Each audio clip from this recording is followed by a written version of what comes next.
This nice-looking guy on the right there. Look at this is Dayton, Ohio, 1969, I think. Looks like Bobby Morris and my brother. This was right after CBS canceled Tommy and Dick. 69. Yes. And comes to Dayton, Tommy, to explain himself. And if you go back over the tapes, you may wonder what all the furor was about. Right. Speaking of which tape, let's show them the first cut, should we?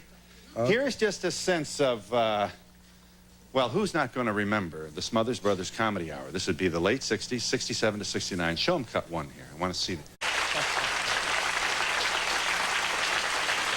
My goodness.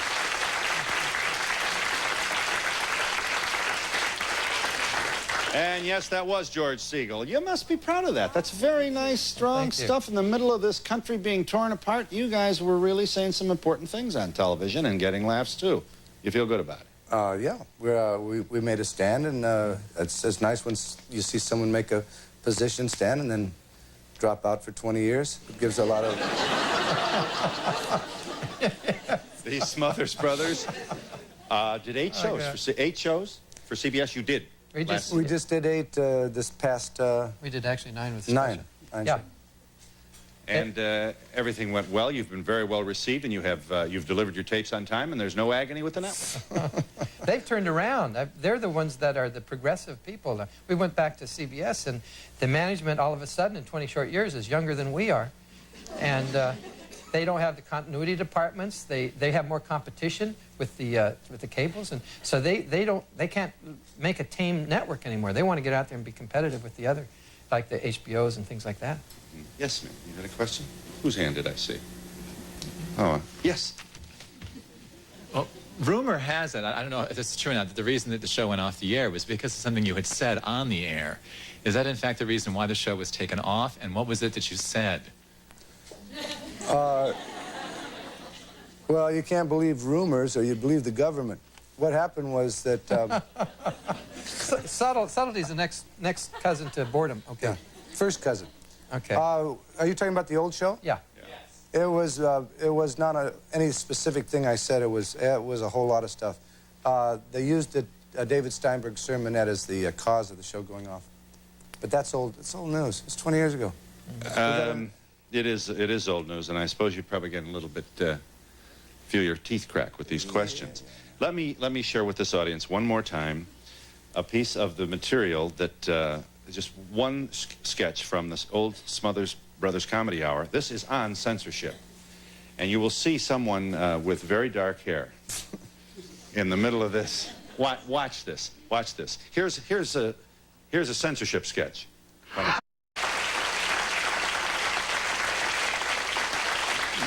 I'm glad you waited. Go ahead. Yes, hi. I know the guys had a waiver during the strike now, and wonder whether or not they'll be back come fall. We should say waiver as per the WGA strike, currently underway. The Smothers Brothers, with the cooperation of the WGA, went on the air. So, translated, it wasn't a scab show this past season. Now, he asks. Well, now we've just, it's just been announced that CBS picked us up for 6 more specials, 6 in a row starting last September or so.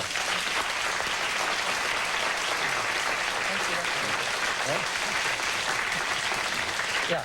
So what a lot of people don't understand, our production company has a waiver from the writers, and so we could go on and produce more variety shows.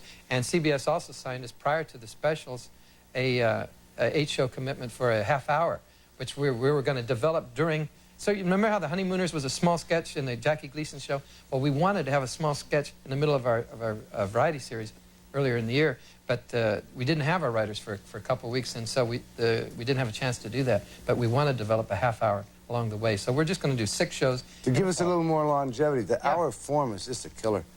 And it is. I don't know if we could I don't know if I could, I would rather do about half hour. So let me understand this. In addition to the 6 specials, which would be comedy and music, with guests and a lot of star filters, you're going to do a situation comedy in which both of you will star? Yes. Yeah. And besides that, CBS has offered us also, for the following, the 89-90 series, a shot at the network, at the primetime network news, Roger. Like Huntley Brinkley. Roger Mudd. No. I was never. Dan Rather. They're a little sick and tired of Dan Rather not showing up. They're going to give him a variety show. Well, this is interesting. So now we have 6 specials, a variety, a sitcom, and you're going to do the evening news. This is wonderful. That's all. We're just going to start with the. We're going to go into the sitcom, and then we'll just do that. That'll be no. Well, just read that crap. You don't have to act that. Just read it. That's all. I'm glad you waited. Go ahead, caller. Hello. I'd like to know if Tommy and Dick are really brothers. No, we're actually married. We aren't brothers. We have the same last name. We are.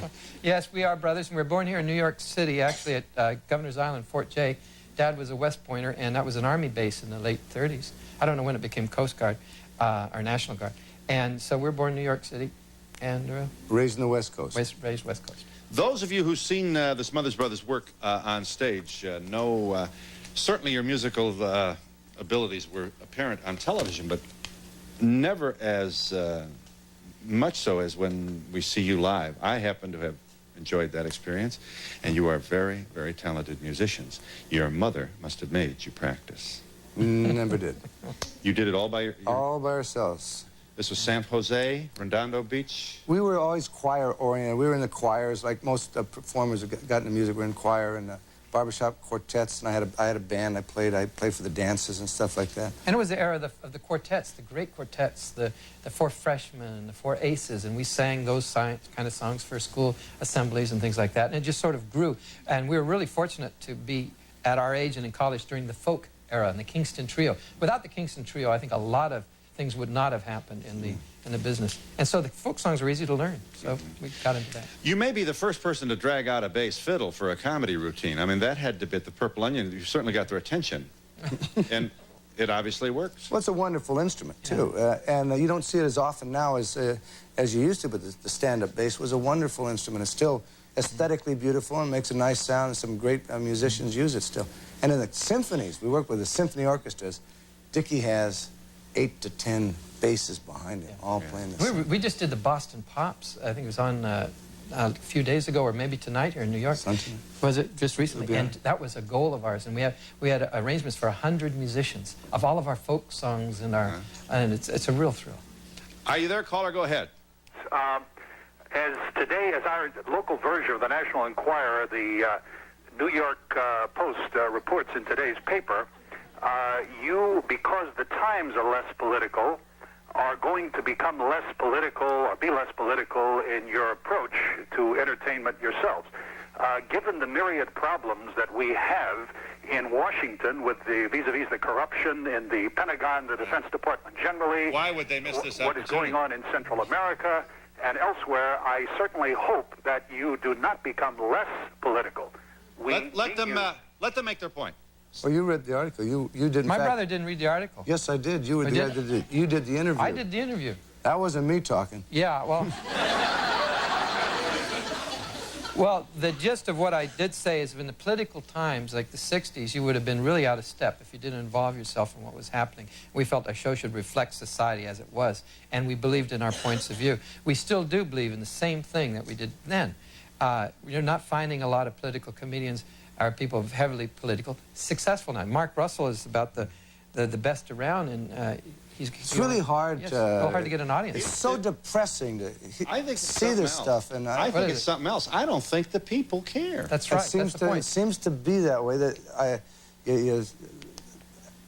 they talk about ethics and morality, and they had some interviews about people on the street. How do you feel about with the Mies and all this, the arms and Pentagon thing? And they say, yeah, I always kind of thought something was going on, and that's about as passionate as they get about this. The 60s are not.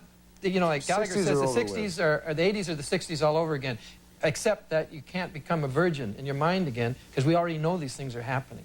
Like Tommy made a point on a program the other day in LA that it's the ethics that depresses people. The ethics at the top are not good. And so what kind of positive feeling do we have about our representatives in our government? It's sure awful. I'm glad you waited. Go ahead. Hi. Hello. Yes. Donahue? Yes. I'd like to know which brother is the oldest. That's political. That's fairly hard hitting. You you want me to take a break and you can... No, I'll think no. about this. I am the oldest by 22 months. Yeah, And, though a lot of people think I'm the youngest. although a lot of people think my brother is the youngest, but actually... Who's here? Yes, ma'am. Tom, Dick, I remember you from way back in the original shows when you lampooned what our government was doing in Vietnam before it was a household word. If you had a choice and you could do it, what foreign adventure or misadventure would you parody now? As in government, foreign Well, policy action type stuff. My Yes. brother said at one time, if the government would, if Just the listen to the American people. government would just listen to the people, they would get out of this country. I've never had a that's laugh so- that good on it. That's a good one.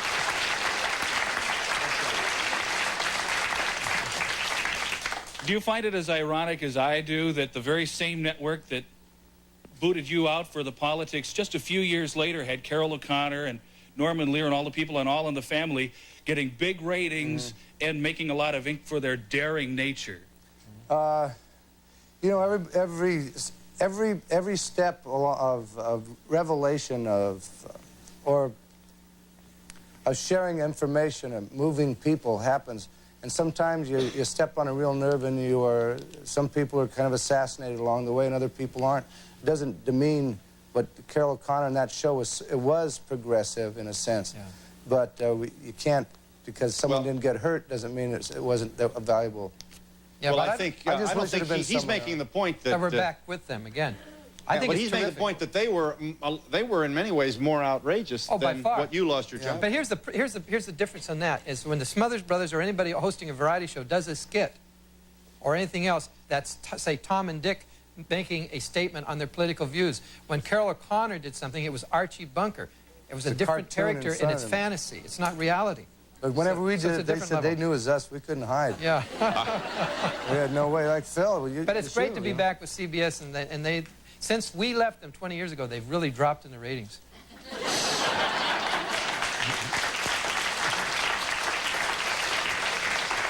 Are you there? Hi. Hi. Did Tom and Dick ever have a big argument and a falling out in the years intervening, like the Everly Brothers? Never. Not like the Everly Brothers. No, we have. Yeah, We've. not that hard. We never broke up.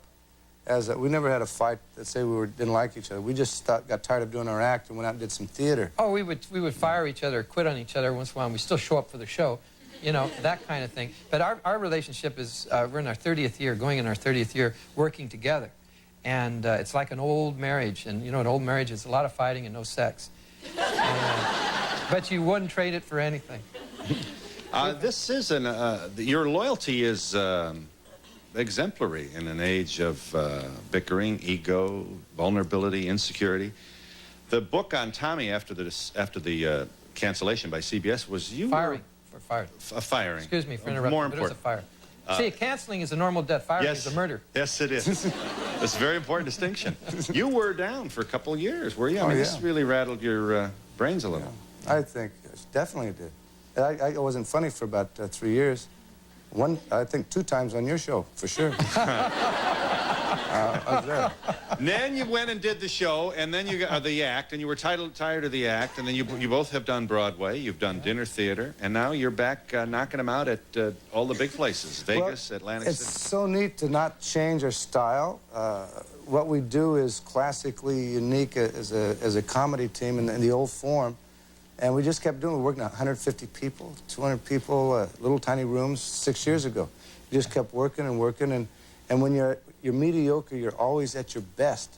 So you don't ever have to worry about dropping on any kind of See, that level. line was a real mediocre line with no response Well, whatsoever. it was also delivered poorly. It was delivered poorly. It was a combination of your So point. let me understand this. You have actually played as few as 100 to 150 people. Yeah, And right. this is as recently as 6 years ago. No, recently as last year we played.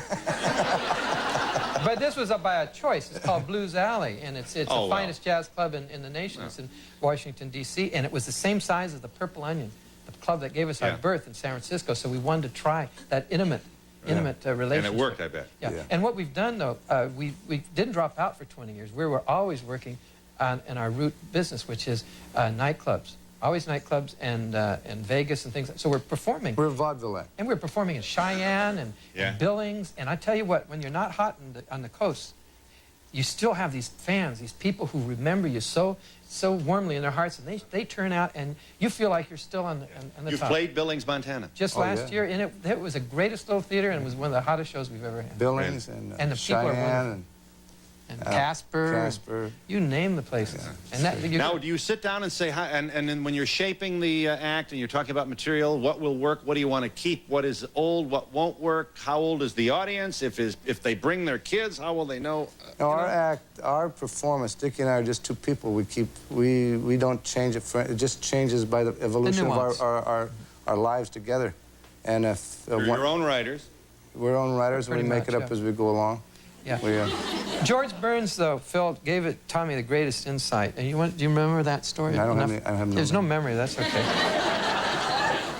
and George was having trouble with the ratings with Gracie and the radio show, and it was just dropping, you know, 1/10 of a point here and there. He says, that's trouble. When it drops a big thing, there's something else that's taking people's attention. But something was wrong with the show, and they found out they'd been married for a long time, and they were doing dating jokes too young. And his key was, do material your age. George does 93-year-old material. You know, same delivery. Same delivery. Style's the same now. Our material, you could say, basically is the same as 20 years ago. But if we tried to do a 20-year-old comedy piece, it would die out. We can't say Mom likes you best anymore. People don't. So our material that we... It doesn't work? Doesn't work. Really? In their memory, it does. So the thing is, you're the same Phil Donahue as you were 20 years ago, but you're more. You know what I mean? Hopefully. Thank you, Dickie. May I, roll number 3 here. Speaking of same, this is, we've got to do this for old time's sake. Because my mom liked my brother best, and she never liked me. Right, Mom gave my... This is not true. Mom gave you... Mom liked you best. All right. Mom... All right, just be quiet 1 minute. Mom liked you best. You lower your voice. Still funny. We're in New York City with the Smothers Brothers, and we'll be back in just a moment. You were Army brats. Yep. The father, a West Point graduate. You spent a lot of time in the Philippines and then came to California. Guess what Tommy does now? Like probably nobody in the Western Hemisphere does this like he does. Do you know that picture? I'm not too bad myself, if you don't mind my saying. Phil, I'd like to mention that... Hey. Can I mention that picture of Mom and Tom and myself in little soldier Show them suits? that again, Brian. That picture was taken in May of 1942, and it was featured in an article on the family in McCall's magazine. And they were looking for a woman who was working in a defense plant. Dad was a prisoner of war. He was on Corregidor, a Bataan Death March, and he ultimately died of pneumonia in 1945. But it was an article on a working woman working for the war effort with 3 children, living with their parents, and they did. It was just a Your mother was the wonderful first feminist. Oh, yeah, she was. Well, I guess so. She was certainly. You know, and we've got millions of women today who are doing that alone. We understand why that would be a story in 1942. This woman raising her kids. We got a guy. His name is Michael Preddy. He's our, and this is dedicated. This song is dedicated to the Clobber family down in Longboat Key, Sarasota. Yeah. The Clobber kids, and Michael, little. Okay, let's hear a little music. We got a Yo-yo surprise music. for you. Hear that, ladies and gentlemen? That's a little music for the Yo-Yo Man. Now you see my brother put on the yo-yo, and he's going to show you a few tricks that made the yo-yo so popular. See that?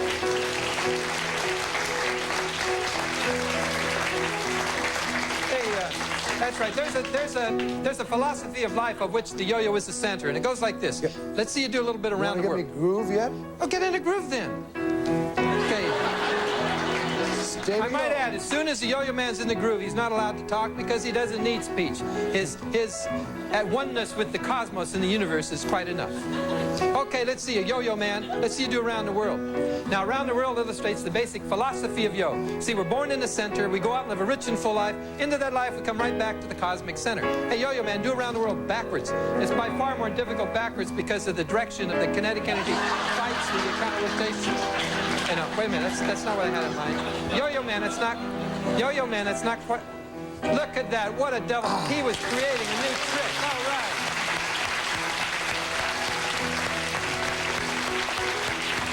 Thank you very much, ladies and gentlemen. This is Tom Smothers, the Yo-Yo Man. My name is Dick Smothers, the voice of Yo. Now I would like to ask, anybody have any favorite yo-yo tricks? Holler him up. He needs to have requests. He needs to be... Walk the... Okay, I got it too. Okay, walk the dog and rock the baby in the cradle. Yo-Yo Man, we have 2 requests from the audience. Can you do rock the baby in the cradle and walk the dog?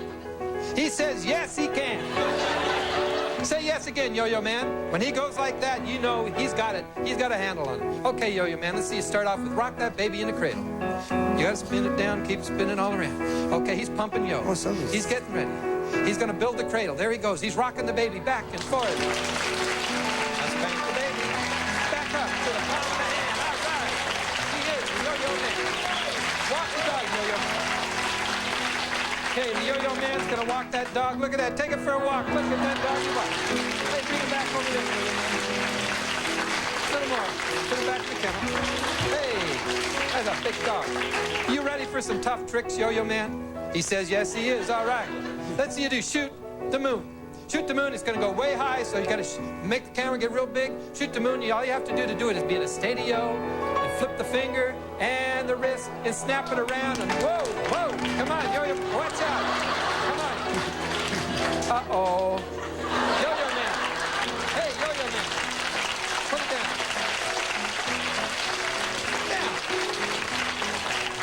Now, see, the philosophy of Yo teaches you to fake it, but you didn't fake it so good. Yo-Yo Man, let's see you do another trick. Okay, Do it again. Do it again. Yo-Yo Man, you gotta... The philosophy of Yo doesn't say you have to do it right the first time. You keep trying until you do it right. No, come on, Yo-Yo Man. Now, don't quit this time. All right!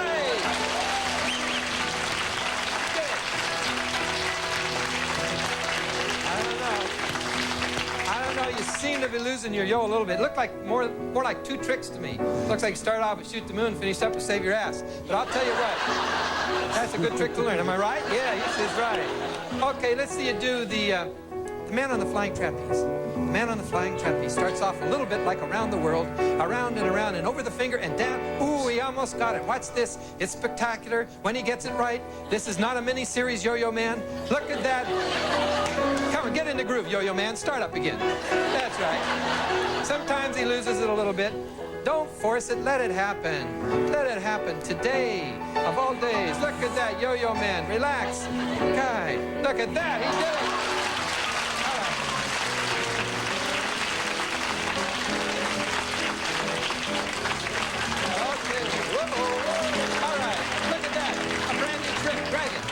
He invented a new trick, drag the dead dog. Look at the dead dog go. Okay, Yo-Yo Man, it's time for the grand finale Yo-Yo trick. And it's not called tie a knot in a string. Are you ready for this trick? Yes. You ready? Piano roll, please. Ladies and gentlemen, the Yo-Yo Man will now attempt a very daring and dramatic trick. He will now try the brain twister, shoot the moon, loop the loop trick. He says yes, he will. He's pumping more Yo. He's getting ready, checking it out. The brain twister is a very difficult trick. There he does. He's hooking it on. Now he's twisting. 1, 2, 3. Oh, back it up, Yo-Yo Man. Keep it going. Shoot the moon. Loop the loop. And he almost did it. Not quite. But that's all right. Get in the groove. One more time. Give him another chance, ladies and gentlemen. The Yo-Yo Man is hooking it on. He's trying to twist it. He's going to do it this time because the philosophy of Yo says you'll quit a winner, and he didn't do it. That's good enough. All right.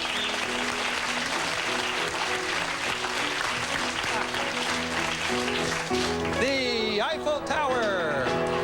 That's it. All right. Thank you very much. Take a bow, Yo-Yo Man. Take a bow. Ladies and gentlemen, Yo-Yo Man. Yo-Yo Man.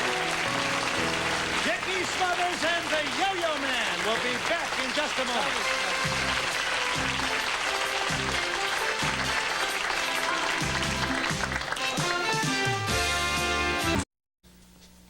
Brothers who have brought fame and fortune to the family, the name, and themselves, and hi.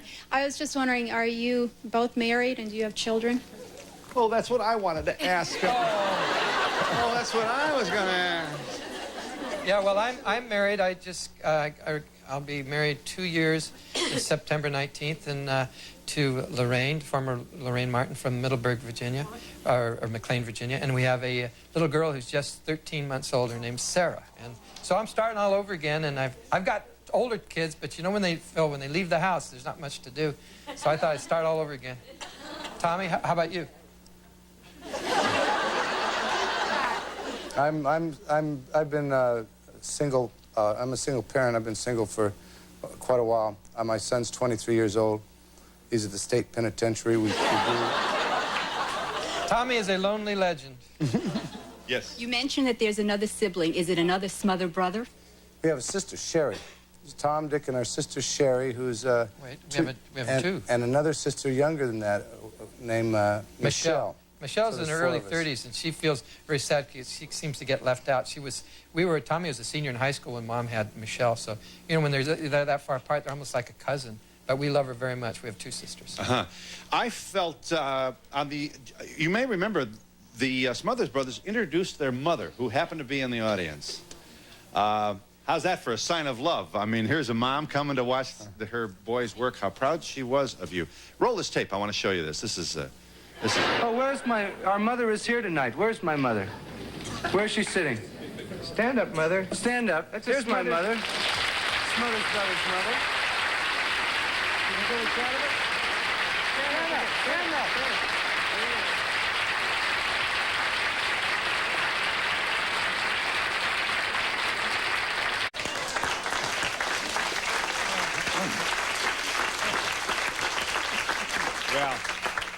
Well, it saddens me to say that Mrs. Smothers passed not long ago, and how proud she must have been. This was a woman who could have come.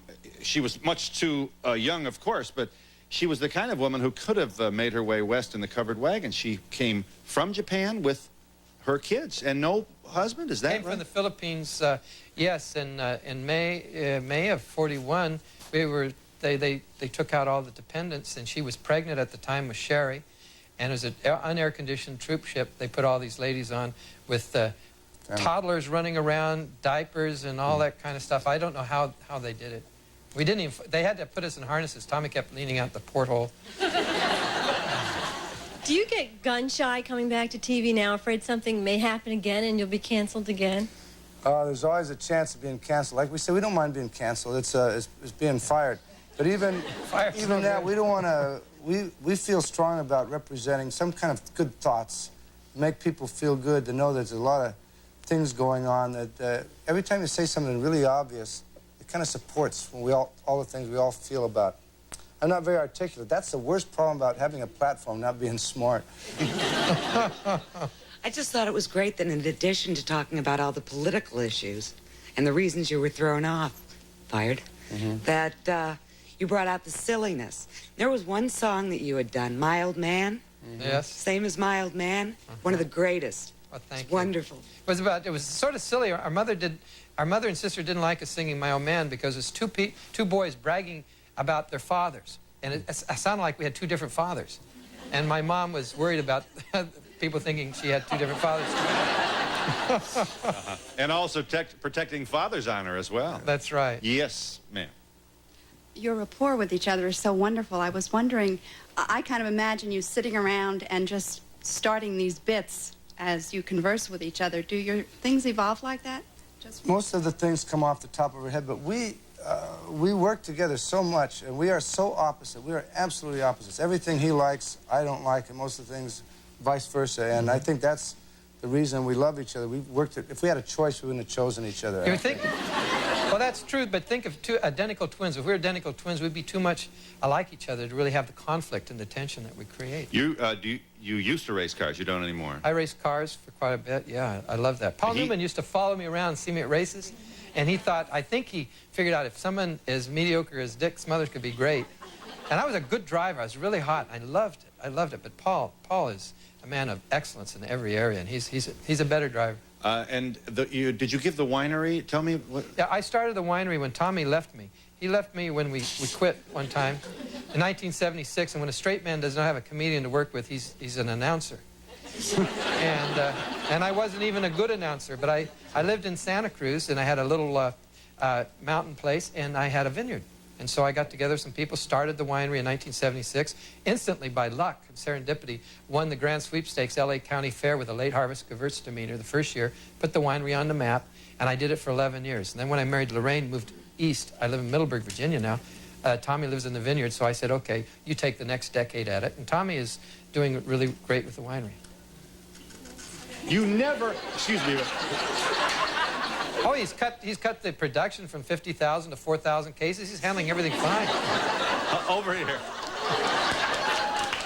I wanted to know what took you so long to come back into television? Well, there's, you know, life is a series. You're not ordained to be hot, you know, and when you're good, you just stay good, and the cycle comes by. It's a wheel within a wheel, and you never know why you become hot again. Right now, people like us, and we're enjoying it a lot. We really like this. It took us a long time to come back because they finally asked us. This, okay, more yo? Incidentally, this better be a part of your act, because it's funny. It's Yes, good. sir. It's very watchable. Well, unfortunately, I don't do it as well as you. I can't sleep in the woods either, or This whatever. is the best trick. This is my favorite. You'll laugh at this. This is the hardest trick, then I'll Okay, show you but a don't trick. get into yo, because yo doesn't. Yo man. This is called motorcycle. This is a killer trick. Motorcycle. That's a funny thing to say about a motorcycle. Whoops. See, that's. Wow. These are great yo-yos. These are the Countryman Hummingbird yo-yos that we're gonna. Okay.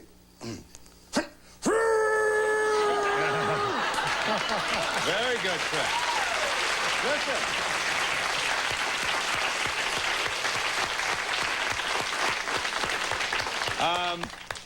And would you be surprised if Smothers Brothers, the logo, appeared on this yo-yo? And Yo-Yo Man?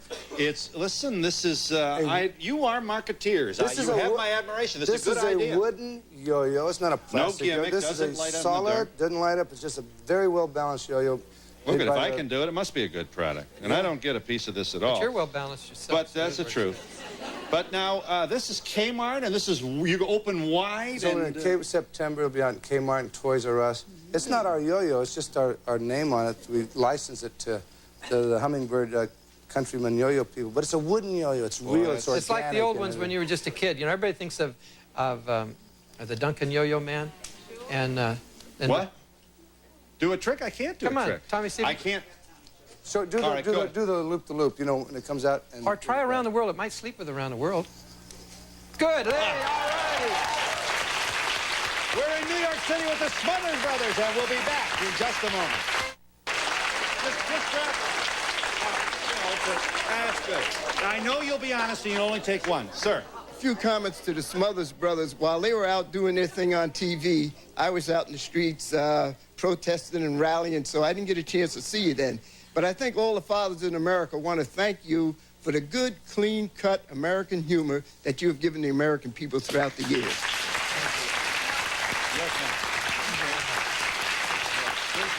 Hi, it's nice to see you again after 24 years. Could you tell me what makes your humor so substantiating all this time? My son loves you as much as I do.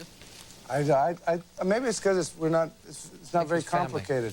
It's family also. I think it's family, and people can always relate to mom and family. I would like to know if your mother picked the names Tom, Dick, and Sherry. No, that was our father. Our father actually was a great baseball player at West Point, and he wanted 11 boys, you know. Nine boys. That's football. And he wanted Tom, and he wanted me to be Tom second and Tom third, but he couldn't do that, so Tom, Dick, and Sherry. I just wanted to know who taught you how to use the yo-yo. Pardon? Who taught you how to use the yo-yo? A fellow named Tom Kuhn, who makes a wonderful yo-yo called a 3-in-1 no-jive yo-yo. And about 4 years ago, my brother bought me one, and he started working with me. So 4 years I've been working sincerely on it. Who do you find are the people coming to see you these days? Age span? We got a lot of gray-haired people, but since the television show, we're having all these young... We're having the children of the people who were our fans 20 years ago. Are you there, caller? Go ahead. Yes, I am. I was in 8th grade science class, and my teacher said that he knew Tommy very well, and he said that Tommy was the brains behind the whole show. And I was wondering if that was true.